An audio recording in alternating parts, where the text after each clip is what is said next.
आके दे दे एगो चुम्मा।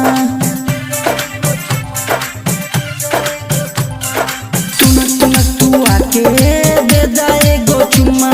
तू आके दे दे एगो चुम्मा। सुना भौजी की बेन, सुना भौजी की बेन, कुछ कर लेने देन।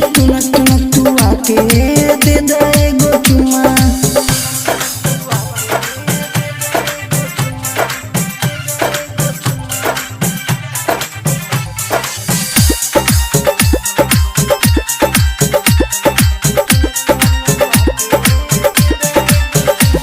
उठवा के तो हलाली, कनवा के झमकत बाली, दिलवा करेला घायल, मन करे तो के खाली। उठवा के तो हलाली, कनवा के झमकत बाली, दिलवा करेला घायल, मन करे तो के खाली। सुना भौजी की बेन, सुना भौजी की बेन, कुछ कर लेने देन। तू आके दे दे एगो चुम्मा। तू आके दे दे एगो चुम्मा।